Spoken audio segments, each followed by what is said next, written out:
অপু বিশ্বাসের দিন শেষ, লেরিমনির বাংলাদেশ। সবাই কিন্তু কথাটা অলরেডি বুঝে গেছেন কেন বলতেছি, কী জন্য বলতেছি। অপু বিশ্বাস তো সব সময়কার জনপ্রিয়, ঠিক আছে। উনি সব সময় রাজত্ব করে, সব সময় উনি কারোর নাম নিয়ে উনাকে কিন্তু আলোচনায় থাকতে হয় না। উনি উনার কাজ দিয়ে, উনার যোগ্যতা দিয়ে কিন্তু সব সময় শিরোনামে থাকে।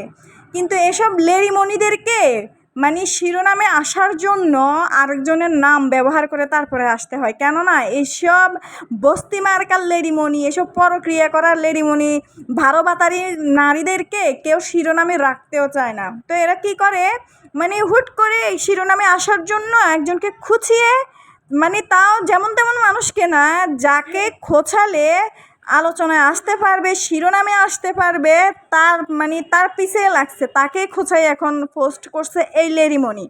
তো এই লেরিমনিকে বলতে চাই, আপনার ভাতারের শেষ নাই। ইসমাইল, তামিম, রনি, শরীফুল, রাজ, শেখলেদি, কি বলবো, সাকলাইন, কয়টার নাম বলবো ভাই, আমার তো মনেও নাই কতগুলা লাং যে তার ছিল, কতগুলা ভাতার যে তার ছিল। এই মহিলার চরিত্রের নাই ঠিক। ওই যে একটা কথা আছে না, জালি পিঠা সুইকে বলে তোমার পিছনে তো একটা ছিদ্র, কিন্তু জালি পিঠা নিজেই বলে গেছে তার কয়টা ছিদ্র, ঠিক আছে। তো সে আবার সুইকে খোঁচা মেরে কথা বলে। তো এই লেরিমনির অবস্থা হয়েছে সেটা। তো এই লেরিমনির ছিদ্রের তো অভাব নাই, তার যে ট্যাগগুলা তাকে আসলে বাংলাদেশের মানুষ দিয়ে থাকে। কি বলবো, এই পরিমণি এখন আসছে অপু বিশ্বাসকে নিয়ে ভাইরাল হইতে, আলোচনায় থাকার জন্য, শিরোনামে থাকার জন্য। তো বলি কি লেরিয়াপা, আপনি খোঁচাবেন ভালো কথা, আপনি এমন মানুষকে খোঁচাইছেন, ওই মানুষকে নিয়ে এক সময় আপনি প্রাউড ফিল করতেন। আপনার যখন সন্তান হয়েছে হসপিটালে, তখন আপনার এই অপু দিদি কিন্তু সবার আগে আপনাকে দেখতে গেছে দুইবার হসপিটালে, আপনার সন্তানকে, আপনাকে। সেটা কি আপনি ভুলে গেছেন? আপনি বুঝে গেছেন যে অপু বিশ্বাসের পিছনে খোঁচা মারলেই আমি শিরোনামে চলে আসব। আপনি যে এখন যেসব কথাকে শিকার হচ্ছেন, আপনি আপনার অতীত ভুলে গেছেন। আপনি বর্তমানেও যেসব, অতীতের কথা বাদই দিন, আপনি বর্তমানেও যেসব কাণ্ড কারখানা ঘটাচ্ছেন, যেসব আকাম কুকাম করতেছেন, এগুলা কি আপনার মাথায় নাই? একজন মানুষকে আপনি খোঁচাবেন ভালো কথা, আগে নিজের চরিত্র ঠিক থাকতে হবে, তাহলে আপনি আরেকজনকে নিয়ে কথা বললে ওইখানে আপনি বাহবা পাবেন বা আপনি ওইখানে প্রশংসা করাইতে পারবেন। কিন্তু আপনি যেখানে নিজেরই কোনো ঠিক নেই চরিত্রের, তারপরে নিজে থাকেন সারাক্ষণ ভাতার পাল্টানো নিয়ে ব্যস্ত হয়ে থাকেন, আপনি সেইখানে আপনি অপু বিশ্বাসের মতো একজন মানুষকে আপনি কথা বলতেছেন।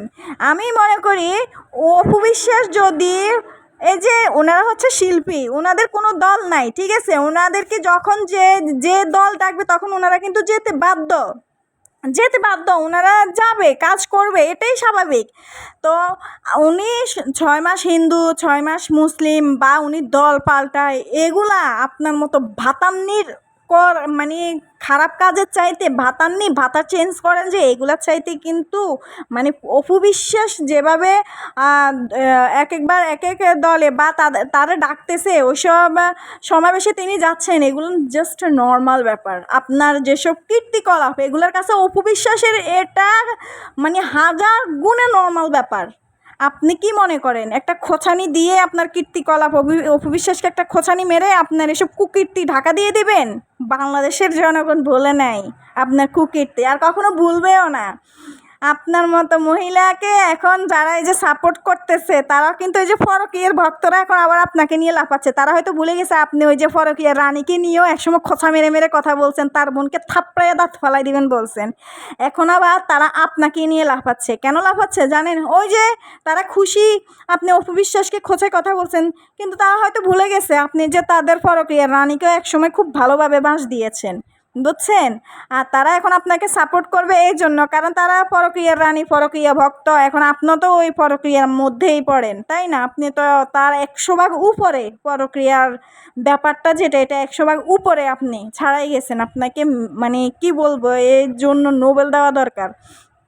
যে আপনার একটা মেয়ে হয়ে যতগুলা ছেলেরে কাবু করছেন, যতগুলা ভাতার আপনার লাইফের সাথে একদম জোড়া লাগাই ফেলছেন, একবার এক ভাতার। তো এই জন্য আপনাকে আমি বলবো যে মেডেল দেওয়া দরকার, ঠিক আছে, পুরস্কৃত করা দরকার।